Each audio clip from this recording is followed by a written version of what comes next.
Please, honey, Grandma really needs you right now. She's not feeling well at all. My mother's voice trembled over the phone, thick with what I now recognize as expertly crafted deception. Sitting in my apartment in Columbus, surrounded by my neatly packed suitcases, my excitement for our long-awaited family cruise quickly morphed into concern. Of course, I'll stay, I said without hesitation. The cruise isn't important if Grandma needs me. Those words, spoken with such certainty, with such trust, would haunt me just hours later. My name is Amelia Hayes, and at 28, I had spent my entire life being the responsible one, the dependable daughter, the one who always put family first. But that loyalty was about to be tested in a way I never could have imagined. For months, I had been looking forward to this trip, a week-long Caribbean cruise, the first real family vacation we'd taken in years. I'd taken time off work, carefully budgeted for my ticket, and even bought new summer outfits. It was supposed to be a chance to relax, to reconnect. But when my mother called, telling me Grandma was in the hospital, I didn't hesitate. Family comes first, always. Or so I thought. That evening, as I drove toward the hospital, my phone buzzed with a notification. At a red light, I glanced at the screen. A social media post from my younger sister, Victoria, and just like that, my world tilted. There they were, my entire family, on the deck of the cruise ship. Champagne glasses raised, faces beaming with joy against the golden glow of sunset. The caption read, "Best vacation ever. So blessed to have such an amazing family. #cruise life, #family time." I swerved onto the shoulder, my hands gripping the wheel so tightly my knuckles turned white. My heart pounded, disbelief crashing into me like a tidal wave. They lied. They planned this. They never intended for me to go. Frantically, I called my mom, straight to voicemail. I called my dad. Nothing. I tried Victoria, but before the call could even connect, I saw another notification. She had blocked me. Panic turned to anger. Anger turned to hurt. It was a sharp, searing pain, not just from the betrayal itself, but from the realization that they had orchestrated this. They had chosen to leave me behind. By the time I reached the hospital, my legs were shaking. A nurse at the front desk gave me a confused look when I asked for my grandmother. "There's no patient by that name," she said. I stood there, gripping the counter, my mind spinning. No record? I turned and practically ran out the doors, heading straight for Grandma's house. By the time I pulled into her driveway, my vision was blurred with unshed tears. The lights inside were on. I knocked frantically. A moment later, the door swung open, and there stood my grandmother, perfectly healthy, her expression shifting from surprise to concern the second she saw me. "Tara," she said, using my childhood nickname. "What's wrong, sweetheart?" She pulled me into a warm hug, the familiar scent of her lavender perfume wrapping around me like a safety net. And right then, everything crashed. Through broken words and shaking hands, I told her everything. The cruise, the lies, the social media post that shattered me. "I don't understand," I whispered, wiping at my damp cheeks. "Why would they do this? Why lie about you being sick?" Her face hardened. "Because they wanted an excuse to leave you behind," she said bitterly. "Your mother called me last week, Amelia. She asked me to go along with the story, to pretend I'd been in the hospital if you came by." My stomach dropped. "She what?" "I refused, of course," Grandma continued, shaking her head. "But I didn't think they'd actually follow through with it. I thought, even for them, that would be too low." Too low. As if I hadn't spent my entire life playing second fiddle to my sister. Growing up, the favoritism had always been there, but I ignored it. When Victoria wanted dance lessons, the money appeared. When I needed help with college tuition, I had to take out loans. When she dropped out of school to find herself, my parents footed the bill for her travels.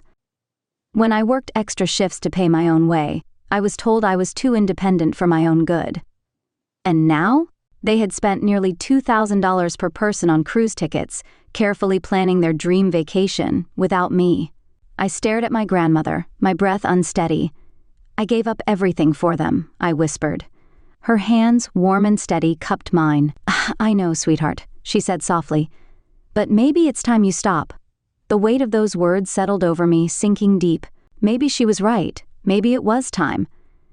As I sat in my grandmother's living room that night, watching the flickering glow of the fireplace, I realized something. This wasn't just about a vacation. This was a wake-up call. And for the first time in my life, I was ready to answer it. I had saved for months to afford my ticket, picking up extra shifts at the accounting firm, skipping nights out, budgeting down to the last penny. And now, I couldn't help but wonder, had they planned to leave me behind from the very beginning? Had my hard-earned money quietly funded someone else's cabin while I sat here, blindsided and betrayed? You know what hurts the most? I murmured, staring at my hands. They didn't even need an elaborate excuse. They could have just told me they didn't want me there. But instead, they used you, knowing how much I love you, to manipulate me. Grandma reached across the small space between us, taking my hand in hers. Her grip was firm, steadier than I expected. Sometimes people show you exactly who they are, even when they think they're hiding it, she said softly, her voice laced with quiet steel. The real question is, what are you going to do with that knowledge? I lifted my head to meet her gaze. There was something fierce in her eyes, something I hadn't noticed before. Little did I know, Grandma had been watching our family dynamics for years, seeing, understanding, waiting. And she had plans of her own. My phone buzzed again. Another message. A group text from my cousin Jessica, completely unaware that I hadn't been invited on the trip. She had meant to share vacation photos with everyone in the family chat, never realizing I wasn't supposed to see them. My stomach twisted as I scrolled through the images. There was Victoria, twirling in the sundress I'd helped her pick out for the trip, the one she had insisted she wasn't sure about. My parents, lounging by the pool, frozen margaritas in hand, looking as if they didn't have a single regret in the world. The whole family, dressed to the nines, laughing over a candlelit dinner at the ship's formal restaurant. But then, something made my breath hitch. "That necklace," I said, my voice barely above a whisper. It glinted under the soft lights of the dining room. A diamond pendant, delicate but unmistakable. My mother's necklace, the one Grandma had given her years ago, meant to be passed down to both her daughters on their 30th birthdays. She already gave it to Victoria, didn't she? I asked, my voice hollow. Even though I'm the older one? Even though it was supposed to be shared? Grandma leaned in to get a better look, and I felt her body go rigid beside me. "That necklace has been in our family for 3 generations, she said, her voice cool and controlled, but edged with something sharper beneath it. Your great-grandmother split her jewelry evenly between her daughters.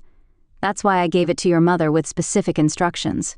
She fell silent for a moment, her expression darkening. And then she told me something that made my blood run cold. The cruise hadn't been paid for with my parents' money.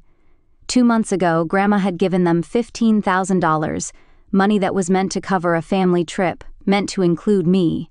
They had taken my portion.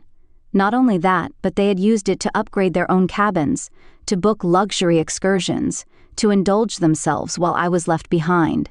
I felt physically sick. "I've been watching," Grandma continued, her voice tinged with disappointment. "For years, I've seen how they treat you. I kept hoping they'd change, that they'd realize what they were doing. But this is the last straw." She pushed herself up from the couch and walked over to her desk, opening a drawer and pulling out a thick manila envelope. "I wasn't going to show you this yet," she admitted, "but you need to see it now." She handed it to me, and I hesitated before opening it. Inside were bank statements, emails, printed out text messages, handwritten notes in her careful script. Each page told a story I had been trying to convince myself wasn't real. A record of every time my parents had chosen Victoria over me. Every favor granted, every sacrifice made, always at my expense.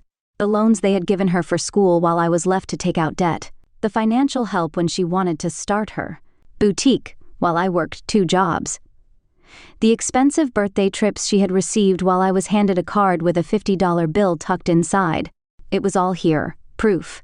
I gripped the paper so tightly my fingers ached. "Why?" I asked, my voice barely above a whisper. "Why did they always make me feel like I was imagining it?" Grandma's eyes flashed.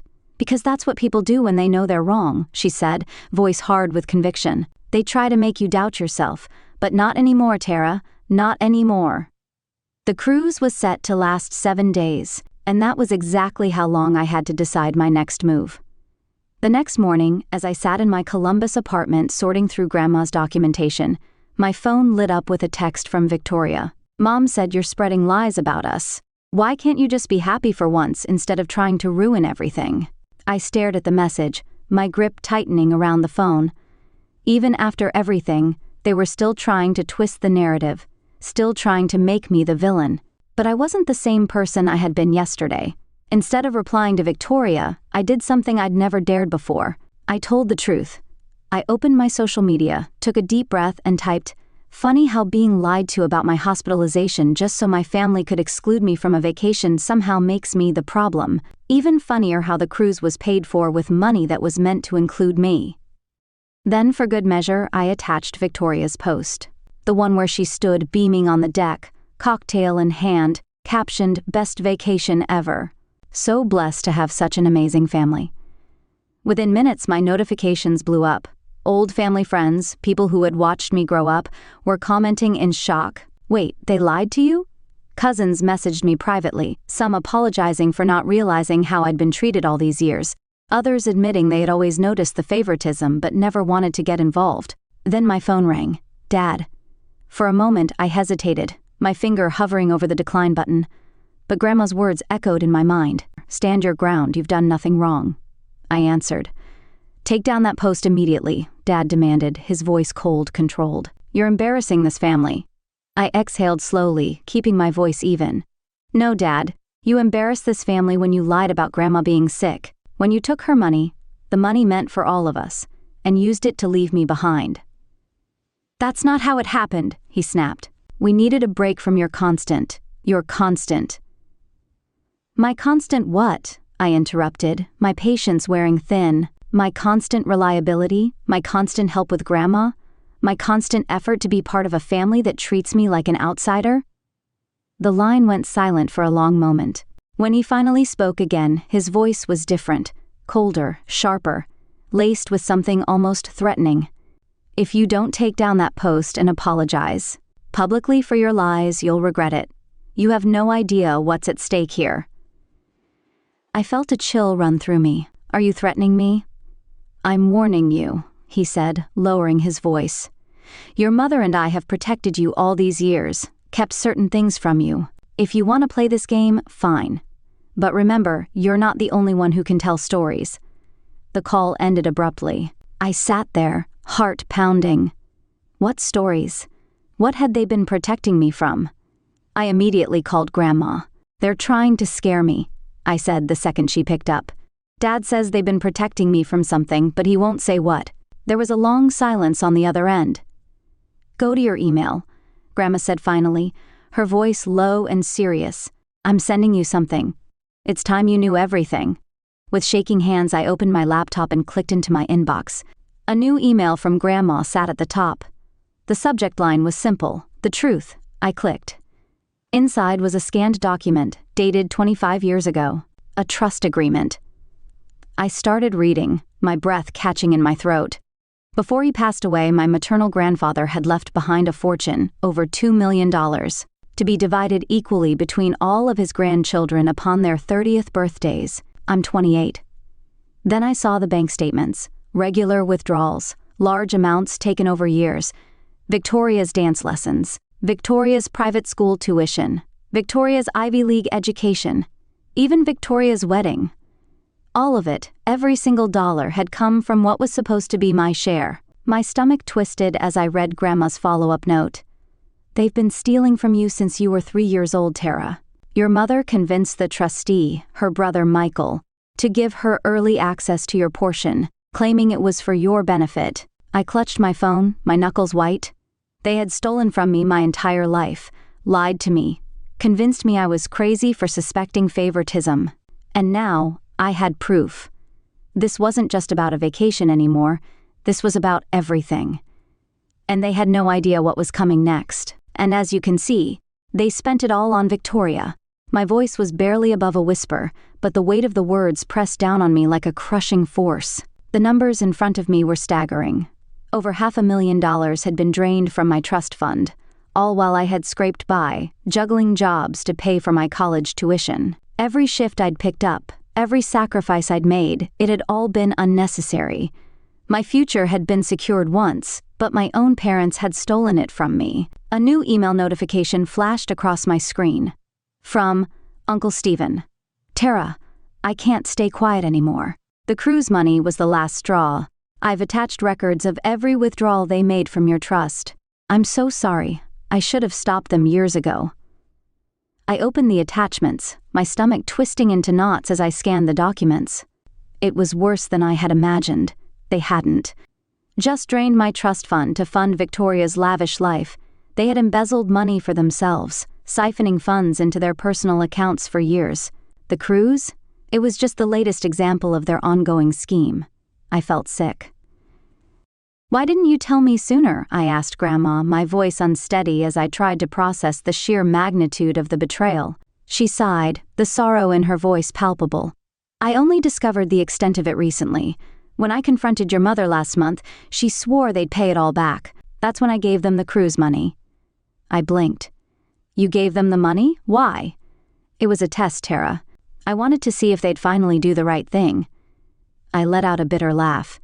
And they failed spectacularly. Yes, Grandma agreed, her voice suddenly sharp with resolve. But their failure has given us exactly what we needed, proof. Your Uncle Stephen is willing to testify. Between my documentation, the bank records, and the cruise incident. I straightened, feeling a new fire ignite in my chest. We can take legal action. Grandma's tone turned steely. Better than that. We can make sure they never hurt you again. Check the second attachment in my email. I clicked it open and gasped. It was her will, updated just weeks ago. I was now the sole heir to her estate. But that wasn't all. Grandma, I murmured, barely able to believe what I was reading. It includes a controlling interest in the family company, she confirmed. Your father has been CEO for years, but once I'm gone, that power will pass to you. They're about to discover, she said firmly, that their actions have consequences.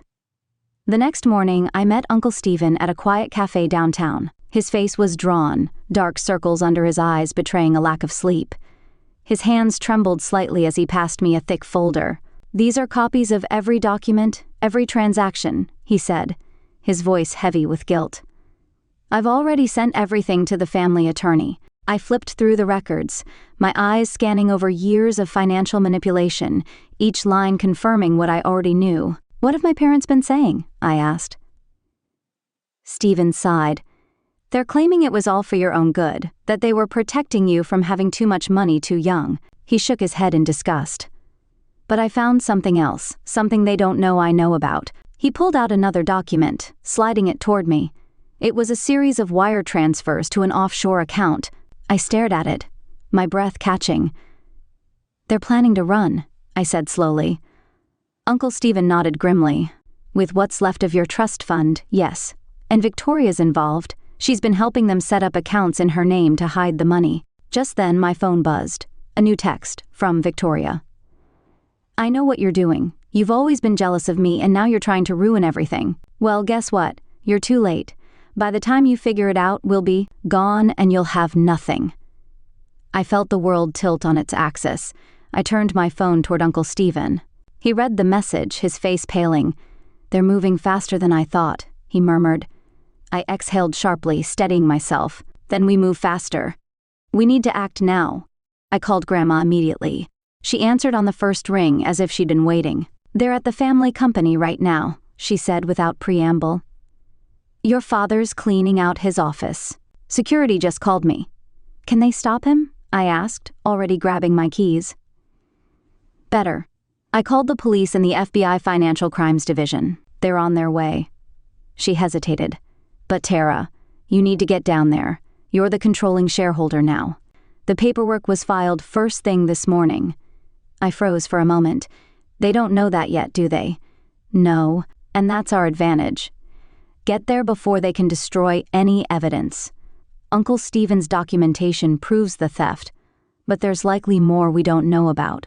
As I rushed to my car just then, my phone buzzed with another message, this time from my mother. You ungrateful child. After everything we've done for you, you'll regret this. I exhaled slowly, my grip tightening around my phone. Their manipulation didn't work on me anymore. They had spent years gaslighting me, convincing me I was less than. But now? Now I had proof. And they had no idea what was coming.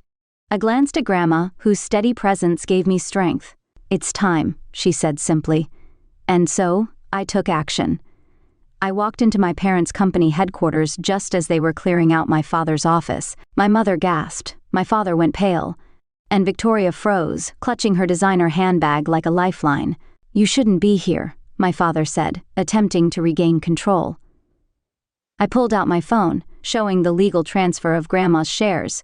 "Actually, I own this company now." My father's jaw tightened. My mother took a step forward, her voice softening, trying to feign innocence.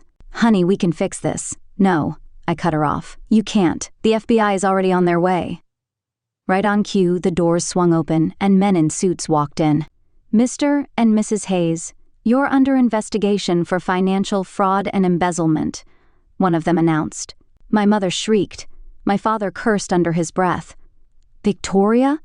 She took a step back, shaking her head in denial. "Victoria, help us," my mother begged. But Victoria didn't move. She looked at me, and for the first time I saw it, the panic, the realization. She had always been the favorite, the golden child, but now the golden child was sinking with the ship. I met her gaze and tilted my head. Was it worth it?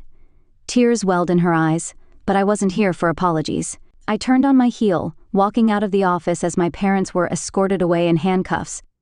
I never looked back. 3 months later, I sat in Grandma's garden, sipping coffee as the crisp autumn air filled my lungs. The headlines had been brutal. High-profile CEO arrested in family trust scandal. My parents were facing years behind bars. Victoria had taken a deal, agreeing to testify against them. And me? I was free. I had taken over the company, restructuring it with integrity. I had won, not just in wealth, but in peace. Grandma smiled at me over her coffee cup. "You turned their betrayal into something powerful." I nodded, finally at peace. That cruise they took without me? It wasn't the vacation of a lifetime. It was the beginning of their downfall, and the start of my new life.